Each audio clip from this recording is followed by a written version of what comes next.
సరే అన్న, ఇప్పుడు ఒక మాట దాంతోపాటు ఇంకొక మాట అనేది సరే ఎవరికి రా జాతి పిత అనేది ఇవాళ కాదు రేపు పొద్దున ప్రజలు చెప్తారు, ఆ ప్రజలు మాట్లాడుకుంటారు. అసలు నిజంగా కోదండరామ్ ఏం తక్కువ? ఎవరు బిచ్చగాలని ఏకం చేసిండు, ఎవరు? కోదండరామ అది చెప్పాను కదా డైరెక్ట్ సీఎం. అవు చెప్పిండు. తర్వాత రిక్షా వాళ్ళని ఏకం చేసిండు, ఆయన కాదా జాతిపిత అంటాడు మరి? ఎవరు? కోదండరామ్ను జేఎస్ చైర్మన్ ఎవరు చేసిండు నంబర్ 1. ఒకటి కోదండరామ్ అంటే నా ముందు కూడా కూర్చోడు ఇక్కడ అన్న. కోదండరామ్ ఒక సిగ్గు శరం ఏమన్నా ఉంటే నువ్వు ఇంట్లోకి వెళ్ళి ప్రగతి భవన్కి వెళ్ళి, అప్పుడు ప్రగతి భవన్ కదా, సీఎం గడిలు నాటిందని నువ్వు అన్నావు. గడిలు బీకిండు, గడిలు అంటే కంచె బీకిండు, నువ్వు పోయి పటాకీలు కాల్చినావు. ఓకేనా? నీ రేవంత్ రెడ్డి నీ ప్రజాభవన్కి ఎన్నిసార్లు వచ్చిందివే? ఒకటే సార్, అదే ఆ రోజే. నీ సీఎం ఎన్నిసార్లు వచ్చిండు? ఎన్నిసార్లు జనాన్ని కలిసిండు? ఎన్నిసార్లు పబ్లిక్ను కలుస్తుండు మీరు? నంబర్ 1. ఇవాళ నువ్వు 2 కళ్ళ లెక్క ముందు పెట్టి నడిపించినావు మిలియన్ మార్చ్. కేసీఆర్ అనుకోండి ముందు నేను పెట్టి నడిపించింది మిలియన్ మార్చ్. ఎవరిని పెట్టినావు? నిరుద్యోగులను పెట్టినావు. ఇంకో దిక్కు ఎవరిని పెట్టినావు? ఉద్యోగులను పెట్టినావు. ఇలా ఉద్యోగులు 2 లక్షల పోస్టులు అని ప్రియాంక గాంధీ చెప్పింది. 4,000 నిరుద్యోగ భృతి అన్నది. ఏడున్నావా? నీ కోదండరామ్ ఏడున్నాడు? లేడు. ఇలా నీ ఉద్యోగులు ఎవరినైతే నువ్వు కదిలిచ్చినావు మిలియన్ మార్చ్ కానీ, వారు రిటైర్డ్ అయ్యారు, వాళ్ళ పైసలు వాళ్ళకి ఇస్తలేరు. 60 మంది చచ్చిపోయారు, 25 మంది పోలీసులు ఉన్నారు. ఏడాది కోదండరామ్ 2018 నా వద్ద ఈయన ఎథిక్స్ గురించి చెప్తా. ఈయన ఎథిక్స్ ఎంత చిల్లరగాడు అనేది చెప్తా. కోదండరామ్ అంటాడు. ఈయన ఒక పార్టీ పెట్టిండు, ఒక తోక పార్టీ అని పెట్టిండు. నాకు డైరెక్ట్ ఢిల్లీకి వెళ్ళి వర్ధనపేట్ టికెట్ కన్ఫామ్ అయి వచ్చింది. కన్ఫామ్. ఇన్ఛార్జ్ భక్త చరణ్ దాస్ పిలిచిండు. పిలిచి నీకు పలానా టికెట్ ఇచ్చాను, నువ్వు పోయి పోటీ చేస్తున్నావు అని చెప్పిండు. కాంగ్రెస్ పార్టీ. ఉత్తమ్ కుమార్ రెడ్డి అంటాడు బక్క చేసిన టికెట్ కొయ్యాలి. కోదండరామ్ని పిలిచిండు. ఆ టికెట్ పోయి నువ్వు అడుగుమన్నాడు. ఈయన దగ్గర క్యాండిడేట్ లేడు. లేకుంటే దేవయ్య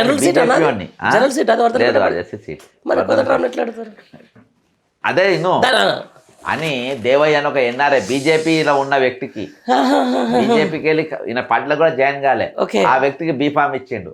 ఎథిక్స్ ఉన్నాయా అని నాకు? ఆ టికెట్ నా ఎందుకెత్తా సమానం నేను చెప్తున్నా. ఉన్నదా? నీకు ఎథిక్స్ ఉన్నాయా? మారాల్సి ఉన్నాయా? కాబట్టి వీళ్ళ బతుకులు ఇవ్వనా? వీళ్ళు ఇదని కాదు, వీళ్ళు దొంగలు. అన్నా నువ్వు అంటావు కదా, నువ్వు ఎన్ని స్కామ్ల పైన ఎన్ని విషయాలపైన నువ్వు మాట్లాడినా చెప్పి అలా నిరుద్యోగుల తప్పుడు ఎన్న మాట్లాడినా చెప్పు. ఇంకో మీద తయారయ్యాడు. విద్య అనే అమ్మాయినంట రేవంత్ రెడ్డి అంటే లవ్ చేసిందంట. ఎక్కడికి దిగజారినవానా? ఇవాళ గంట చక్రపాణి అంటాడు ఏడదొచ్చిండు. నేను తీసుకొచ్చినోడు ఎవడు? నువ్వు ఏడపోయినావు అన్న. వీళ్ళు ఎమ్మెల్యే నోడు కూడా గిట్నే అమ్ముడుపోదురా అన్న. అంతేనా? అంతే కదా. మల్లెపల్లి లక్ష్మి ఎవరున్నారు? ఎవరిచ్చిన గుర్తింపు అన్న? ఎక్కడికి పోయినావు? వీళ్ళు పితల, వీళ్ళు దొంగలు. కోదండరామ్ అనేటోడు దొంగ అనే బాజాప్తా చెప్తున్నా నేను. అర్థమైందా? ఇవాళ నిన్ను నమ్ముకొని ఉద్యోగాలు బయట నువ్వు మాట్లాడుతున్నావా? ఎమ్మెల్సీగా లోపలండి ప్రశ్న ఎత్తినావా నువ్వు ప్రభుత్వానికి ఒకసారి అన్నా? చెప్తున్నా నాకు ఒకసారి ఎప్పుడైనా అధికారం వచ్చిన ఏమన్నా అయితే వీళ్ళందరి మీద ఈడీ రైడ్లు చేపిస్తా. కోదండరామ్ అనేటువంటి దగ్గర ఎన్ని పైసలు ఉన్నాయి, ఎన్ని చందాలు వచ్చినాయి అన్నీ చూపెడతాను నేను. మరి అదో పార్టీ, దానికి ఓటు, దానితో నేను పొత్తు, ఆయనకు టికెట్లు, ఆయనకు ఇది, ఆయనకు ఈయన జాతి పితనా? జాతి సైతాన్ని కూడా ఉపయోగపడదు. తెలంగాణ గాంధీ అనిపించుకోవాలని కోరిక అంట ఆయన. ఎవరికి? నన్ను చూసి ఉరికిపోతాడన్న కోదండరాము. మన ఎదురెదురే చూసా, ముఖం పెట్టి చూడలేదు. నన్ను ముఖం పెట్టి చూడలేదు. ఆయన దొంగల సంగతి నాకు తెలుసు కాబట్టి. ఇంత ఉంటుంది అన్న అసలు పాలిటిక్స్లో. రేపు ఏం చెప్తారు? ఏం చెప్పానా? చెప్తున్నా కదా. వీళ్ళు అరే ఇవాళ వాళ్ళు పాపం మమ్మల్ని నమ్మొచ్చిండ్రు, మేము ఇవాళ అధికారంలోకి వచ్చినా, నేను ఎమ్మెల్సీగా ఉన్నా, వాళ్ళ తరపు నేను మాట్లాడతా. ఇంతమంది వచ్చి ఒక్కనన్నా పోయి పరామర్శించినారన్నా? అన్నీ ఇవాళ క్యాలెండర్లో ఓపెనింగ్ సంఘాలు. అర్థమైందా? ఈ మేధావులేమో ఇవాళ భజన చేపియనికి. అరే నేను ఎట్లయితేనన్న ఈయన పెట్టింది కేసీఆర్, జేఏసీ చైర్మన్గా. అదే ముద్దుగా ఎంత ముద్దుగుండు చూడు, నీకంటే ఎక్కువ పోగిడిండు కేసీఆర్. అర్థమైందా? కాబట్టి వీళ్ళకు లాలోచీలు ఎక్కడ ఎట్లా అవసరం ఉంటే దాన్ని బట్టి గొడవ పట్టుకుంటాడు. అందరికి పదవులు ఇచ్చారు. ఇప్పుడు పదవులు ఇచ్చినప్పుడు కూడా జంప్ కాలేదా మరి? గంట చక్రపాణి ఇంత జరుగుతున్నప్పుడు సరే ఇదంతా నడుస్తుంటుంది అన్న. ఎపాట్ ద లైన్ ఇక సరే కోదండరామ్ గురించి ఇవన్నీ జనానికి ప్రజలు చెప్తూ ఉంటారు. కానీ ఒక రైట్, తెలంగాణ ఉద్యమం, తెలంగాణ సాధన, అప్పటి నుంచి మీరు ఉన్నారు, యాక్టివ్ పొలిటిక్స్లోనే ఉన్నారు. ఆ తర్వాత ఇక 10 ఏళ్ళ పరిపాలన, ఆ తర్వాత ప్రభుత్వ మార్పు, ఇదంతా ప్రక్రియ. ఈ ప్రక్రియలో భాగంగా ఈరోజు ఎంతగానం ఒక హ్యూమిలేషన్, ఒక కేసీఆర్ లాంటి ఒక మనిషిని పట్టుకొని, ఒక 17-18 ఏళ్ళు పెద్ద మనిషిని పట్టుకొని ఇష్టానుసారంగా మాట్లాడుతున్నప్పుడు మీరు అన్నట్టు పదవులు అనుభవించిన వాళ్ళు సపోర్ట్ చేయకపోవడానికి కారణం ఏంటంటారు? ఫస్ట్న మాట్లాడతలేరు కదా, అదే అంటున్నా, ఎందుకు పదవులు అనుభవించిన వాళ్ళు అరే మమ్మల్ని చూసి నమ్మిన మాతో ఉద్యమం చేసిండ్రు, వాళ్ళు దస్తుండ్రు, ఇట్లా మాట్లాడుతుండ్రు అన్న. అంత సినిమా లేదు వీళ్ళకి ఆ పదవి ఇవాళ ఎవరి చేతులు ఉంది అన్న. నేను డైరెక్ట్ చెప్తాను, ఇవాళ ఈ రాష్ట్రం ఒక దొంగ చేతులు ఉందని నేను చెప్తున్నా. అరే నువ్వు చెప్పకుండా నువ్వు మంచి ఎట్లయితావు? ఈ రాష్ట్రం ఎవరి చేతులు ఉంది, ఎసొంటం చేతులు ఉంది?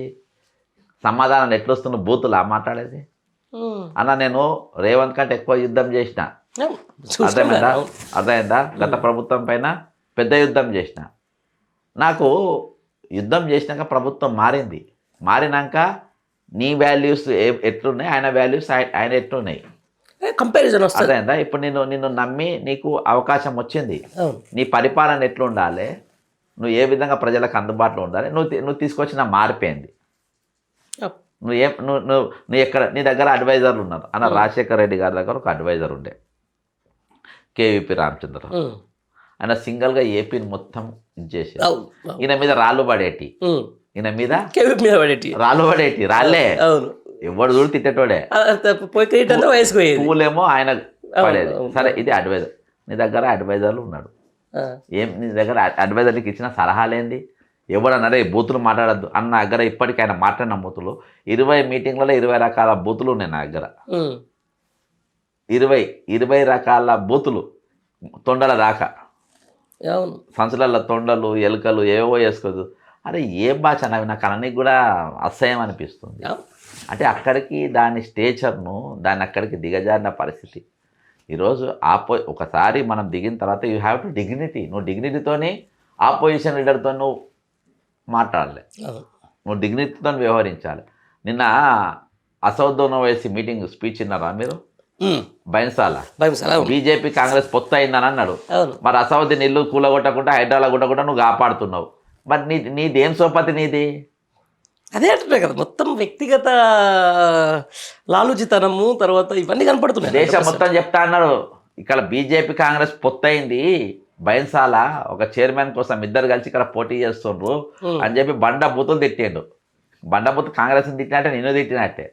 నిన్ను ఆర్ఎస్ఎస్ అన్నాడు, నిన్ను బీజేపీ అన్నాడు. నువ్వు ఆయన ఇల్లు కూలగొట్టకుండా ఇది చెరువులో ఉన్నా కానీ ఇది కాపాడే ప్రయత్నం నువ్వే చేస్తున్నావు. మరి ఏంది ఇదేం నీతి? ఇదేం నీతి? కాబట్టి ఈరోజు ఆయన తన తప్పిదాలను ఒప్పుకోలేక, తన అసమర్థతను సరి చేసుకునే ఆలోచన లేక, సరి చేసుకోవాలనే ఆలోచన లేదు ఆయనకు.